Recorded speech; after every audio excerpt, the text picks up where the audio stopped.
भोजन पैगाम। मैं RS गौतम एडवोकेट आज की परिस्थितियों को देखकर उन पर कुछ प्रकाश डालने की कोशिश कर रहा हूँ। यदि आप भोजन पैगाम को भोजनों के हित में पूरे देश में घर घर पहुँचाना चाहते हैं, इसे लाइक करें, सब्सक्राइब करें, कमेंट्स करें और अपनी राय भी भेजते रहें। साथियों, आप देख रहे हैं आज देश में भोजनों की क्या स्थिति है और पूरे देश की क्या हालत है। EWS आरक्षण यानी सवर्णों का 10% आरक्षण, जिस पर भारत के सुप्रीम कोर्ट में बहस चल रही है। फैसला क्या होगा ये तो समय बताएगा, लेकिन सुनने वाले और सुनाने वाले कौन हैं? प्रश्न ये उठता है। जो 5 जजों की बेंच बनी है उसमें 3 ब्राह्मण जज हैं, 2 वैश्य समाज के जज हैं। सरकार की तरफ से पक्ष रखने वाले सारे सवर्ण वकील हैं। जो लोग इसका विरोध कर रहे हैं कि यह असंवैधानिक है और वास्तव में असंवैधानिक है भी, वो दूसरे लोग हैं। और सुनने वाले भी वही हैं, सुनाने वाले भी वही हैं। तो सही बात को किस तरह से उसका आंकलन होगा, क्या फैसला होगा, अभी कुछ कहना ठीक नहीं है, थोड़ा इंतज़ार करना पड़ेगा।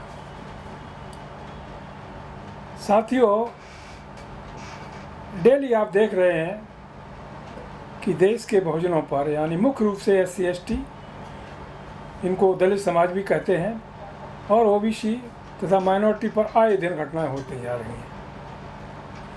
अभी आपने देखा लखीमपुर में 2 SC समाज की लड़कियों को घर से अगवा किया गया, रेप किया गया, उनकी हत्या कर पेड़ पर लटका दिया गया। बेटी बचाओ, बेटी पढ़ाओ, ये मोदी जी का नारा था। अमित शाह ने कुछ दिन पहले कहा था यूपी में आकर के कि अब तो यूपी में योगी जी का राज है, रात में भी कोई औरत यदि कितने गहने पहन के निकल जाए तो कोई उसको टच नहीं कर सकता। ये तो दिल की घटनाएं हो रही हैं। आज अमित शाह, योगी और मोदी में कोई भी इस पे आवाज़ नहीं उठा रहा।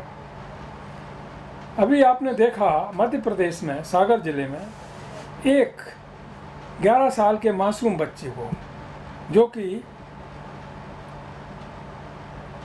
दलित समाज से था, गलती से या नासमझी से, अज्ञानतावश किसी जैन मंदिर में कोई प्रोग्राम हो रहा था, वहाँ पहुँच गया और उसने एक पीस उठा लिया बादाम का। जैसे ही उसने पीस उठाया, वैसे ही उसकी सूचना उस मंदिर के पुजारी को मिली। उस मंदिर के पुजारी ने उसको रस्सी से मंगवाकर पेड़ से बांध दिया और डंडों से पिटाई की। वो बच्चा मदद के लिए चिल्लाता रहा, अंकल अंकल कहते रहा, लेकिन वो अंकल नहीं था, वो हत्यारा था। उसके दिमाग में मनुवाद, जातिवाद, वर्णवाद भरा हुआ था और कहने को पुजारी था। इस तरह के पुजारी हर मंदिर में बैठे हुए हैं, जहाँ पर वो खुलेआम संविधान का, समानता का, समता का, मानवता का मजाक उड़ा रहे हैं और मनोवादी व्यवस्था के तहत वो यातनाएं देते हैं। साथियों, एक से एक गंभीर घटना है। राजस्थान में देखा आपने, एक लड़के ने एक पानी पीने के लिए मटका छू लिया तो वहाँ के टीचर ने उसको इतना मारा कि उसकी मृत्यु हो गई। कुछ समय पहले एक लड़का मूछें रखाए हुए था, इसी बात पर वहाँ के राजपूत ठाकुरों ने उसकी हत्या कर दी। जो जुल्म हो रहे हैं और जो जुल्म कर रहे हैं, तो जो जुल्म कर रहे हैं उनकी बिरादरी के लोग भी उन्हीं के पक्ष में खड़े हो जाते हैं। वो अन्याय का, अत्याचार का विरोध नहीं करते, बल्कि उसका समर्थन करते हैं। ये विचारधारा सदियों से चली आ रही है। ये मनुवादी विचारधारा है, ये चेंज नहीं होगी। और जब तक बहुजन समाज के लोग इस विचारधारा से निकलकर बाहर नहीं आएंगे और जब तक वो हिंदू बने रहेंगे, तब तक उन पर इसी तरह अत्याचार होते रहेंगे, वो नीच समझे जाएंगे, अछूत समझे जाएंगे और अपवित्र समझे जाएंगे। तो इस व्यवस्था से कैसे निकला जाए, इस संबंध में साथियों देश के जो समाज सेवी लोग हैं, बुद्धिजीवी लोग हैं, समाज चिंतक हैं, उन सारे व्यूज़ को लेते हुए हम लोगों ने जो एक आंदोलन चलाने का निश्चित किया है कि इस मनवादी हिंदूवादी व्यवस्था से बहुजन समाज के लोगों को निकाला जाए और बुद्ध की समता समानतावादी विचारधारा की तरफ उनको समता मूलक समाज की स्थापना करते हुए व्यवस्थित किया जाए। तभी आप इस सड़ी गली गंदी और घृणित व्यवस्था से मुक्त हो पाएंगे। साथियों, जो मनवादी व्यवस्था सदियों से चली आ रही है उसे हम बदल तो नहीं सकते, क्योंकि जो श्रवण समाज के लोग हैं वो हमारी बात को कभी नहीं स्वीकार करेंगे, चाहे हम कितनी बढ़िया बात बताएं। तो वो उनको मुबारक, हम उस पर ना कोई कटाक्ष करते हैं, ना कमेंट करते हैं, ना उनकी बुराई करते हैं, ना तारीफ़ करते हैं। हम केवल इतना करना चाहते हैं कि जो बहुजन समाज के लोग हैं, जिसमें मुख्य रूप से SC ST और आदिवासी और OBC समाज के लोग आते हैं, कम से कम ये समाज जो सदियों से पिस रहा है और आज भी मानसिक तौर पर उनका गुलाम बना हुआ है, इस गुलामी से मुक्त हो सके। ये हमारा आंदोलन है और मैं चाहता हूँ कि ये आंदोलन देश के हित में है, संविधान के हित में है और मानवता के हित में है। इसका पूरे देश में समर्थन होना चाहिए और लोगों को समता, समानता, बराबरी, राष्ट्र की एक विकासशील धारा में जुड़ने के लिए उनको एक साथ होकर के आना चाहिए। साथियों, किस तरह से होगा ये?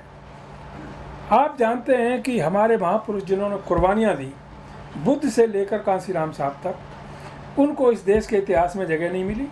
कहीं जगह मिली तो एक पन्ना लिख दिया, 4 लाइनें लिख दी, नाम लिख दिया, दैट्स ऑल। चाहे डॉक्टर अंबेडकर हों, चाहे तथागत बुद्ध हों, संत कबीर हों, संत गाडगे हों, संत रविदास हों, बिरसा मुंडा हो, झलकारी बाई हो, ऊधम सिंह हो, एकलव्य हो, अथवा महात्मा फूले हों, साहू जी महाराज हों, शिवाजी महाराज हों, कोई भी हो, किसी के बारे में भी नाम के अलावा और कुछ नहीं। उनका जीवन संघर्ष क्या था, उन्होंने क्या कुर्बानियाँ दी देश को मजबूत बनाने के लिए और पूरे देश में एक समता का साम्राज्य स्थापित करने के लिए कोई उनको स्थान नहीं दिया गया। सम्राट अशोक जो दुनिया का सबसे शक्तिशाली और मानवतावादी सम्राट पैदा हुआ, उसके बारे में भी केवल नाम लिख दिया गया, उसका इतिहास छिपा लिया गया। साथियों, हम बहुजन पैगाम के माध्यम से पूरे देश में जितने भी सामाजिक संगठन हैं और जो शोधकर्ता हैं, समाज के बुद्धिजीवी और समाज के चिंतक हैं, उनके विचारों का संकलन करने के पश्चात हम क्रम से बुद्ध से लेकर कांसीराम साहब तक अपने सभी महापुरुषों के इतिहास को बहुजन पैगाम के माध्यम से देश के सामने लाना चाहते हैं। उनका जीवन संघर्ष, उनका बलिदान, उनकी कुर्बानियाँ और जो उन्होंने संदेश दिए बहुजन समाज के लिए, वो सब सांस्कृतिक कार्यक्रमों के माध्यम से, शैक्षिक कार्यक्रमों के माध्यम से और सामाजिक कार्यक्रमों के माध्यम से पूरे बहुजन समाज के सामने देश में लाना चाहते हैं। इसी संदर्भ में 1 अक्टूबर 2022 से 5 अक्टूबर 2022 तक मैनपुरी जनपद में एक स्थान है धम्मभूमि नंगला धनी, वहाँ पर एक प्रोग्राम आयोजित किया जा रहा है जिसमें समाज के बुद्धिजीवी, समाज चिंतक इकट्ठा होंगे और लोगों को जागरूकता प्रदान करेंगे। शिक्षा पर सबसे पहले हमारा फोकस रहेगा, जिसमें बच्चों को स्पेशली तौर पर जो स्कूली बच्चे हैं उनको और जो समाज की बहुजन समाज की महिलाएं हैं उनको स्पेशली तौर पर आमंत्रित किया गया है कि वो बजाय किसी कथावाचक की कथा सुनने के वो इस प्रोग्राम में आएँ। इस प्रोग्राम से जो उनको मिलेगा वो उनके बच्चों को भविष्य का निर्धारण करेगा। कथा सुनने से वो मानसिक गुलाम बनते हैं और कुछ नहीं होता। अभी आपने देखा मध्य प्रदेश की एक घटना है, वहाँ पर एक बागेश्वर धाम नाम का मंदिर है, एक पुजारी है, वो OBC समाज के, लोधी समाज के जो लोग हैं उनसे कहता है यदि ब्राह्मण नहीं होते तो तुमको अपने बाप का नाम याद नहीं होता। इतना बड़ा चैलेंज, फिर भी मैंने देखा कितनी घृणा होती है कि वहाँ पर एक ओबीसी का व्यक्ति, कल देखा एक वीडियो देख रहा था कि वो एक लड़का है 25-26 साल का और शास्त्री बना दिया। कितनी उसकी योग्यता है, कितना पढ़ा लिखा है, कितना उसमें विद्वता भरी हुई है कि वो जो ओबीसी का व्यक्ति है उसका अंगूठा चाट रहा है। ये चीज़ें देख करके कितनी घृणा होती है, ग्लानि होती है। और हमारा ओबीसी समाज सो रहा है, ये देख रहा है, उसको धारण कर रहा है, इसलिए वो मानसिक तौर पर आज भी गुलाम है। जहाँ तक SC/ST समाज है वो भी इस परंपरा को ढो रहे हैं। कुछ लोग उसमें बाहर निकल के आए हुए हैं, लेकिन ज़्यादातर अभी उसमें विलीन हैं। इसी की वजह से उन पर अत्याचार होते हैं और जातिवाद के आधार पर उन पर दबाया जाता, सताया जाता, उनका शारीरिक, मानसिक और इकोनॉमिकली हर तरीके से शोषण हो रहा है। साथियों, इस व्यवस्था से बाहर निकालने के लिए हमारे महापुरुषों ने कुर्बानियाँ दी हैं। काशीराम साहब ने यही तो कहा था कि जो व्यक्ति, जो समाज अन्याय के खिलाफ लड़ने के लिए खड़ा होता है उसका इतिहास बनता है, और जो समाज अन्याय को सहता है वो लाशें उठाता है। सही बात है, इसमें कोई गलत बात भी नहीं है। इसलिए मैं मुख्य रूप से जो बहुजन समाज है, जिसमें SC/ST, OBC, आदिवासी लोग के मुख्य रूप से लोग आते हैं, और वो आज जातिवाद का शिकार हो रहे हैं। पिछले 8 साल से देश में बीजेपी का शासन है, कहीं कहीं राज्यों में कांग्रेस का शासन भी है, लेकिन कहीं कोई फ़र्क नहीं है। कहीं कोई फ़र्क नहीं है। जो अत्याचार और जो अन्याय हो रहा है बहुजनों के प्रति, वो एक मानसिकता के तहत हो रहा है। ये मानसिकता कब बदलेगी? जब आप हिंदू धर्म से मुक्ति पाएंगे और उससे मुक्ति पाकर बुद्ध के शांति प्रिय, समतावादी और समानतावादी मार्ग को अपनाएंगे। आदिकाल से आप देख लीजिएगा, बुद्ध ने जो पैगाम दिया वो केवल इंडिया के लिए नहीं, विश्व की मानवता के लिए पैगाम दिया। समतावादी, समानतावादी और बराबरी का उन्होंने पैगाम दिया। आज इंडिया के अलावा जो दूसरे देश हैं, श्रीलंका है, जापान है, चाइना है, थाईलैंड है, आदि कंट्रीज हैं, वो बुद्ध को फॉलो करते हैं। यानी भारत की धरती से जो धम्म निकल कर, मानवतावादी धम्म निकल कर बाहर गया, उन बाहर के लोगों ने उसे अपना लिया। और यहाँ के लोगों की तो बात बाद में करें। जब यहाँ का प्रधानमंत्री मिस्टर नरेंद्र मोदी इंडिया से बाहर जाते हैं तो कहते हैं बुद्ध की धरती से आए हैं, हम शांति का पैगाम लेकर के आए हैं। और जब यहाँ आते हैं तो अयोध्या में जब राम मंदिर का उद्घाटन करने जाते हैं तो बिल्कुल फ्लैट हो जाते हैं। सभी ने पूरे देश में देखा। इससे बड़ी शर्मनाक बात और क्या हो सकती है? एक पाखंडवाद की तरफ बढ़ाने का कार्यक्रम आज की सरकार कर रही है। देश में पाखंडवाद, जातिवाद, वर्णवाद, ऊंच नीच, छुआछात फैलाने का एक साम्राज्य स्थापित किया जा रहा है। इसीलिए आज देश का हर व्यक्ति छटपटा रहा है जो बहुजन समाज का है। लेकिन करे तो क्या करे? बहुजन समाज के जो राजनेता हैं उनका तो कहना ही क्या, उनको इन चीज़ों से कोई फ़र्क नहीं पड़ता। उनके पास कोई कमी नहीं है किसी तरह की, और वो राजनीति के अलावा सामाजिक परिवर्तन की कोई बात नहीं करते। न किसी गांव में जाते हैं, न लोगों को समझाते हैं, न बुझाते हैं, न कोई बातचीत करते हैं। मीडिया में आकर के उन्होंने ट्वीट कर दिया, राजनीति हो गई। ट्वीट करने की आजकल परंपरा बन गई है कि किसी पार्टी के नेता ने ट्वीट कर दिया, उसने ट्वीट कर दिया, उसने ट्वीट का ट्वीट से जवाब दे दिया, बात खत्म हो गई। लेकिन वो लोग जिनके लोग मारे जा रहे हैं, जिन मासूम बच्चियों के साथ बलात्कार हो रहा है, जिनके घरों पर बुलडोजर चलाए जा रहे हैं, वो क्या करें? उनकी कौन सुनने वाला है? इन्होंने तो अपनी ट्वीट करके राजनीति कर ली। उस राजनीति से समाज का तो विघटन होने जा रहा है। साथियों, एक बात आपसे कहना चाहूँगा। आप देखते हैं बीजेपी की एक बात मुझे पसंद आती है।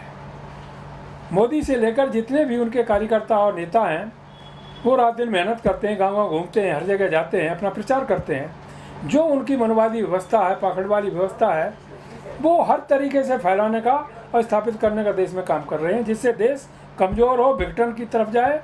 और सावरकर की जो उद्देश्य था वो कामयाब हो। जो आरएसएस के लोगों का वो इंटेंशन था कि देश को गरीब करो, जब 95% इस देश का नागरिक गरीब हो जाएगा तो तुम सदियों तक राज कर सकते हो उस पर। वही विचारधारा के साथ वो अपना काम कर रहे हैं। इसलिए मैं उनकी तारीफ़ करता हूं कि अपने उद्देश्य को पाने में वो रात दिन मेहनत करते हैं, खून पसीना बहाते हैं। लेकिन हमारे बहुजन समाज के लोग जो राजनेता हैं वो अपने अपने महलों में बैठ करके ट्वीट करते हैं। ट्वीट कर दिया, कहीं जाना ना आना, ना उनका कोई प्रोग्राम चलता है किसी तरह से। अरे हर गांव में जाने की ज़रूरत है। आपकी आबादी देश में 85% से ज़्यादा है। 39% पर भारत में सरकार बनती है और 39% से कम में राज्यों में सरकार बनती है।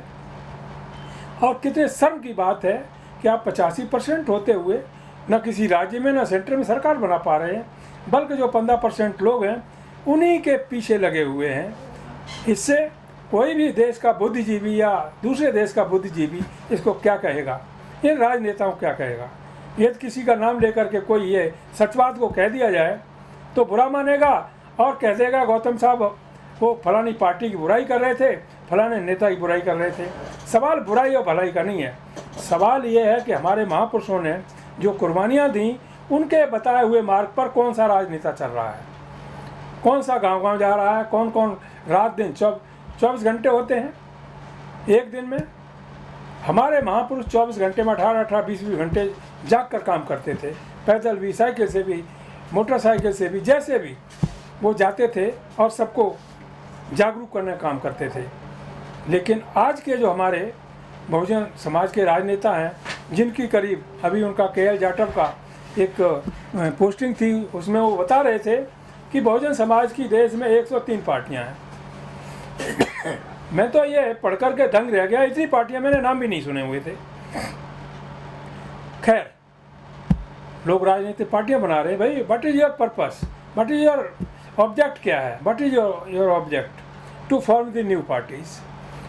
जो पार्टियां हैं कम से कम उन्हीं को मजबूत करो और उनमें जो कमियां हैं उनको दूर करने की कोशिश करो, और जो उनके सुप्रीमो हैं उनको भी बैठाल करके कहो कि देखिए आप गलत रास्ते पे जा रहे हो।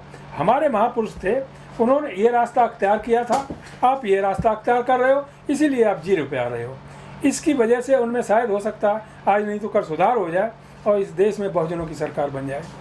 साथियों, 2024 दूर नहीं है, चुनाव आने वाला है, पार्लियामेंट का चुनाव आने वाला है, और यही हालत रही तो बीजेपी की सरकार फिर बन जाएगी। आपके राजनेता यानी बहुजन समाज के राजनेता हैं, वो उस पर ट्वीट कर देगा, वो उस पर ट्वीट कर देगा, बात खत्म हो गई, राजनीति पूरी हो गई। और यही बीजेपी सरकार चाहती है कि आपस में ये ट्वीट करते रहें, इसके अलावा आगे ना सोच सकें, ना आगे कोई काम कर सकें। ज़रा सोचिए गौर से, बहुजन समाज की देश में कौन सी पार्टी है जो गांव-गांव तक, घर-घर तक जा रही है, कोई रैलियां कर रही है, पैदल मार्च कर रही है, किसी तरीके से। राहुल गांधी की यात्रा जरूर हो रही है, लेकिन वो भी जो उनका ऑब्जेक्ट है वो वही ऑब्जेक्ट है जो बीजेपी का है, इसमें कोई शक नहीं। राहुल गांधी के अलावा अन्य किसी पार्टी की यात्रा हो रही है तो बता दीजिए, लोगों में कुछ उत्साह भरने की बात हो। जो लोग दबाए सताए जा रहे हैं वहाँ पर जाने की ज़रूरत है, उनकी मदद करने की ज़रूरत है और उनकी हौसला अफजाई करने की ज़रूरत है। अभी आपने देखा उधर राजस्थान में अभी चंद्रशेखर के जाने के बाद वहाँ ठाकुर समाज के राजपूतों की एक बहुत बड़ी पंचायत हुई, जिसमें 1000 गाड़ियों का काफिला था। उसको वहाँ की सरकार ने नहीं रोका। जब चंद्रशेखर गया तो उसको रास्ते में रोक लिया और वहीं पर एयरपोर्ट में बैठा ले रहे, उसको वहाँ नहीं जाने दिया। तो व्हाट इज दिस? जिन लोगों ने अत्याचार किया, उस बच्चे को मार दिया, उसके समर्थन में पूरी उनकी कौम खड़ी हो गई, और जिन लोगों का मारा गया उसके समर्थन में एक भी बहुजन समाज का राजनेता वहाँ नहीं पहुँचा, चंद्रशेखर को छोड़ करके। अरे भाई, क्या आप समाज को शिक्षा दे रहे हो? क्या उसको किस तरह की, मान लो आप जीत भी जाते हैं तो किस तरह की आपकी पॉलिसी होगी? कोई कहीं किसी तरह का एजेंडा आपका नहीं आता। तो बहुजन समाज के लोग बेचारे करें तो करें, कहाँ जाएं? वोट आपको देते हैं और आपकी कोई पॉलिसी नहीं बनती इस तरह की जो देश में कुछ नया कर पाए। ऐसी स्थिति में पूरे देश का बहुजन समाज बहुत ही इस समय एक दयनीय स्थिति से गुजर रहा है। पढ़ा लिखा होने के बावजूद भी वो बेरोजगार है और नौकरी के लिए दर दर की ठोकरें खा रहा है। एजुकेशन का बुरा हाल है, सामाजिक व्यवस्था वही लाए जाने की कोशिश कर रही है जो आज से सदियों पहले थी। तो ऐसी स्थिति में साथियों, बहुत ज़्यादा न कहकर मैं यही कहना चाहूँगा कि अब भी वक्त है जितने बहुजन समाज के लोग हैं सब एक होकर, और जो बहुजन समाज के लीडर हैं इनको बैठा लें और उनको समझाने की कोशिश करें कि भाई बहुत हो गया, अब केवल आराम तलब लीडरशिप करना छोड़ो और देश के बहुजनों के साथ आइए और उनकी बात सुनिए। और वो आपको चाहते हैं कि आप प्रधानमंत्री बने, मुख्यमंत्री बने, लेकिन आपको इसके लिए आगे आना होगा। लेकिन आप क्यों नहीं आते? हो सकता बात बन जाए। शुरू से अब तक मैंने ना कोई राजनीतिक दल बनाया है, ना मैंने कोई संगठन बनाया हुआ है ऐसा जिसकी वजह से वो अध्यक्ष है, वो सेक्रेटरी है, वो क्या है, ऐसा कुछ भी नहीं है और ऐसा करूँगा भी नहीं। लेकिन ये ज़रूर कहता हूँ कि जिनके हाथ में आज बहुजन समाज की पार्टियों की बागडोर है, उनको तो कम से कम थोड़ा सोचना चाहिए, समझना चाहिए कि वो किस तरह की राजनीति कर रहे हैं। माननीय कांशीराम साहब ने नौकरी छोड़ी, उसके बाद उन्होंने पूरी ज़िंदगी बहुजन समाज को यूनाइट करने में और देश का हुक्मरान बनाने में लगा दी। बाबा साहब अम्बेडकर का जो जीवन निकला बताने की ज़रूरत नहीं है, उसमें तो 2-4 दिन लग जाएंगे तो पूरा व्याख्यान किया जाए, सभी लोग जानते हैं। कितने राजनेता बहुजन समाज के उनके बताए हुए मार्ग पर चल रहे हैं। लक्ष्मण यादव जी सही कह रहे थे अभी कि भाई एक हाथ में एक तरफ जय भीम का नारा और दूसरी तरफ परशुराम का फरसा, दोनों साथ साथ नहीं चल सकते। उनका साफ साफ इशारा समाजवादी पार्टी की तरफ था। किसी का नाम लेना ठीक नहीं है। तो मनुवाद और अम्बेडकरवाद साथ साथ नहीं चल सकते। इसको हमारे जो बहुजन समाज के नेता हैं उनको गौर से विचार करना चाहिए और सुन लेना चाहिए। माननीय कांशीराम साहब ने बहुजन समाज पार्टी बनाई। उत्तर प्रदेश में 4 बार बसपा की सरकार बनी। उनके जाने के बाद वो सर्वजन समाज पार्टी में बदल दी गई और 0 पे आ गई। तो सोचिए गलती हमने कहाँ पर की है। उस गलती में सुधार भी किया जा सकता है, लेकिन उसका मतलब ये नहीं कि हम 4 पार्टियाँ अलग से बना लें। अरे उस गलती हुई उसको सुधार करो, जहाँ पर गलती हुई कैसे हुई गलती में सुधार करो। चाहे सपा हो, बसपा हो, आरजेडी हो, आरएलडी, जितनी पार्टियाँ हैं, जो बहुजनों की पार्टियाँ हैं, ओबीसी की पार्टियाँ हैं, एससी एसटी की पार्टियाँ हैं, आदिवासियों के, सब मिल कर के काम करो। तो मैं समझता हूँ बहुत दिन दूर नहीं कि 2024 में आप देश के हुक्मरान बन सकते हो। तमिलनाडु में आज बढ़िया काम हो रहा है। एम के स्टालिन साहब उसी पैटर्न पर चल रहे हैं जिस पर पेरियार रामास्वामी नायकर चले थे। उन्होंने वो करके दिखा दिया जो देश में कोई मुख्यमंत्री कर नहीं पाया। अभी अभी झारखंड का मुख्यमंत्री हेमंत सोरेन, उसने भी कमाल का काम किया है। उसने 27% ओबीसी का आरक्षण कन्फर्म कर दिया, लागू कर दिया। और जो पेंशनर हैं, जितनी उनकी पेंशनें जो पहले से चली आ रही थी, उनका भी डिक्लेयर कर दिया कि उनको बरकरार मिलती रहेंगी। ये काम अन्य स्टेट के मुख्यमंत्री क्यों नहीं कर पाए? तो इस पर गौर करने की बात है। जो मुख्यमंत्री होता पूरे स्टेट की बागडोर उसके हाथ में होती है। उसे कौन रोकता है? अच्छे काम करने के लिए उसे कौन रोकता है? कोई नहीं रोक सकता, लेकिन करने की हिम्मत होनी चाहिए। एक बात जो हमारे नेता लोग अक्सर के पल्ला झाड़ लेते हैं, पढ़ते पढ़ाते तो है नहीं, ना बाबा साहब को पढ़ते हैं, न तथागत बुद्ध को पढ़ते हैं, न काशीराम साहब को पढ़ते हैं, न और किसी महापुरुष को पढ़ते हैं। बस एक बात सीख ली, बाबा साहब ने कहा था राजनीति सब तालों की चाबी है और इस चाबी से हर ताला खुल जाता है। चलो ठीक है, मान लिया, बात बाबा साहब ने सही कही थी, लेकिन वो ताली भी आपके हाथ कई बार आई। 4 बार बीएसपी के हाथ में आई, 4 बार सपा के हाथ में आई, और इस समय नीतीश के हाथ में है बिहार में। भाई एजुकेशन का ताला आपने खोला, वहाँ पर सबको बराबरी का दर्जा दिया, यूनिवर्सिटी में कितने प्रोफेसर बनाए, कितने वाइस चांसलर बनाए, ताला नहीं खोल पाए आप, चाबी आपके हाथ में थी। जो जुडिशरी है, हर जुडिशरी है, हाई कोर्ट में कितने आपने सरकारी वकील बनाए, कितने अटॉर्नी जनरल बनाए, एससी एसटी ओबीसी के कितने अटॉर्नी जनरल बनाए? एक भी नहीं बनाया किसी पार्टी ने, जबकि चाबी आपके हाथ में थी। तो चाबी को चलाने की क्षमता भी चाहिए कि चाबी किस तरह से घूमेगी। कहीं उल्टी घूम गई तो टूट जाएगी, सही घूम गई तो वो ताला है, खुल जाएगा, और ताला खुल जाएगा तो रास्ता क्लियर हो जाएगा। वो ताला आप खोल नहीं पाए। बाबा साहब का दोष नहीं, बाबा साहब ने सही कहा था। जो बाबा साहब ने एक एक शब्द कहा है, सदियों तक उसमें कोई परिवर्तन नहीं हो सकता और ना उसका कोई अल्टरनेट तैयार हो सकता है कि राजनीति हर ताले की चाबी होती है, लेकिन जब चाबी आपके हाथ में आए तो उसको चलाने का जो सिस्टम है वो आपको मालूम होना चाहिए। एजुकेशन का ताला आप नहीं खोल पाए, आर्थिक यानी बिजनेस का ताला नहीं खोल पाए। कितने लोग बिजनेस में गए, कितनी फैक्ट्रियां बनी, कितने रोजगार मिले। बिजनेस की तरफ हम जीरो, उस समय भी जीरो थे, आज भी जीरो हैं। एजुकेशन में जितना पढ़ लिख गए, अब आगे कुछ नहीं, सब समाप्त होने जा रहा है। इसके साथ साथ सामाजिक की बात कर लो, सांस्कृतिक कार्यक्रम कर लो। सांस्कृतिक कार्यक्रम में आपने किसी को बढ़ाया, प्लेयर जो प्ले की पूरा का पूरा सिस्टम है देश के अंदर, कितने प्लेयर आपने बनाए। इसी तरह से कितना मीडिया आपने बनाया, जीरो, हर जगह जीरो, कहीं मीडिया आपका नहीं। आपकी सरकार कैसे बनेगी? जो बहुजन समाज के लोग, कुछ लोग बेचारे जो SC ST OBC के लोग, मेरे जैसे लोग हैं, जो किसी न किसी तरीके से अपने बलबूते पर मीडिया चला रहे हैं, सोशल मीडिया यूट्यूब पे चला रहे हैं।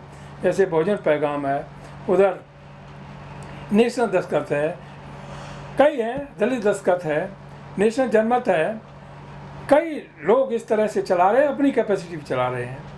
ये जितनी बहुजन समाज की राजनीतिक पार्टियां हैं, किसी को सपोर्ट कर रही हैं।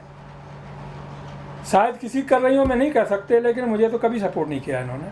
जबकि इनके विरुद्ध हम लोग कुछ नहीं कहते, बल्कि इनको सुधारने की बात करते हैं। वो यदि सुधर जाए तो पूरे देश का और पूरे समाज का उत्थान हो सकता है, लेकिन वो बात इनकी समझ में नहीं आती। खुद भी कोई मीडिया नहीं बनाया। आज आप देख रहे हैं, मोदी जी ने पिछले 8 साल से अडानी अंबानी को पूरे देश का पैसा देकर मीडिया पे खर्च कर दिया। मीडिया का कंट्रोल है अडानी अंबानी के हाथ में। रात दिन मोदी का, BJP का, RSS का प्रचार करते हैं। जो आपके घरों में टीवी है वो पाखंडबाज पढ़ाता है, जिससे महिलाओं पर और बच्चों पर बहुत बुरा असर पड़ता है। क्या आप देखते नहीं? और देखते भी हैं तो क्या आपको कुछ करने की ज़रूरत नहीं? साथियों, बातें बहुत सारी हैं। इसकी वजह से कुछ बातें आज मैंने क्लियर इसलिए की कि कई लोगों के दिमाग में ये ना आए कि गौतम साहब भी कहीं पार्टी तो नहीं बना रहे या कोई संगठन तो नहीं बना रहे, किसी के खिलाफ मोर्चा तो नहीं खोल रहे। ऐसा कुछ नहीं। उन लोगों को अपनी सोच बदल देनी चाहिए, बल्कि दिमाग साफ कर लेने चाहिए कि हम वो चाहते हैं कि देश में बहुजनों की सरकार बने, केंद्र में भी बने, राज्य में भी बने। और जो अब तक गलतियां की हैं इन्होंने, जिसकी वजह से आज जीरो पे आ गए, तो उन गलतियों में सुधार करें। और ये आवाज़ सुधारवादी है और कभी भी स्वाभिमान से समझौता नहीं करना चाहिए, कभी भी, किसी कंडीशन में। और इसके लिए टैलेंट चाहिए, एजुकेशन चाहिए और काम करने की क्षमता चाहिए। बातें बहुत सारी हैं साथियों, कितनी बातें कही हैं, क्योंकि वीडियो एक लंबा हो जाएगा तो वो ठीक नहीं होगा। अब 2-3 बातें कह कर के मैं बात समाप्त करता हूँ कि यदि आप किसी रास्ते को मिटाना चाहते हैं, लोग कहते हैं हिंदू धर्म छोड़ो, बौद्ध को अपनाओ। छोड़ने की बात नहीं है, बात यह है कि जिस चीज़ को आप मिटाना चाहते हैं उसका प्रचार करना छोड़ दो, उस पर चलना बंद कर दो, वो रास्ता खुद मिट जाएगा। लेकिन आप रोज़ाना उसी का प्रचार भी करो, किसी रूप में करो, तो और बढ़ता चला जाएगा।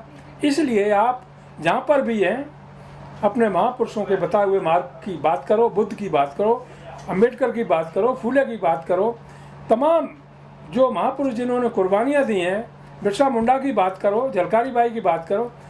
तमाम दुनिया के इतने महापुरुष हैं कि आप यदि काउंट करें तो हजारों लाखों की संख्या में निकलेंगे। उनके आप नाम भी नहीं जानते और उनको इतिहास में कोई जगह नहीं दी गई।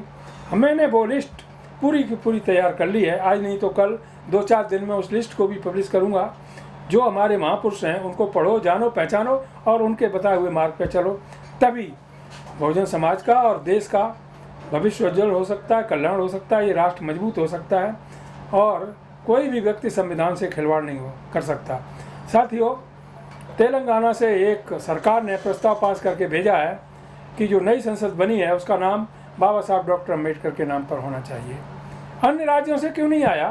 अन्य राज्यों से भी आना चाहिए और देश के हर भाग से ये आवाज़ आनी चाहिए कि नई संसद का नाम बाबा साहब डॉक्टर अम्बेडकर के नाम पर होना चाहिए, क्योंकि ये देश जब से स्वतंत्र हुआ है तो उसी महामानव के द्वारा बनाए गए संविधान के अनुसार चल रहा है और चलेगा भी।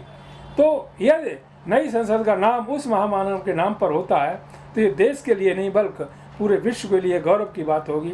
इन्हीं शब्दों के साथ मैं अपनी बात समाप्त करता हूँ और आप लोगों से विदा लेता हूँ। आशा करता हूँ कि कुछ बातें हमारी कड़वी आपको ज़रूर लगी होंगी, लेकिन बहुत ही महत्वपूर्ण है, पूरे बहुजन समाज के और देश के हित में है। इनको समझने की कोशिश है और बहुजन पैगाम को घर घर तक फैलाने की ज़रूरत है। इन्हीं बातों के साथ जय भीम, जय भारत, नमो बुद्धाय।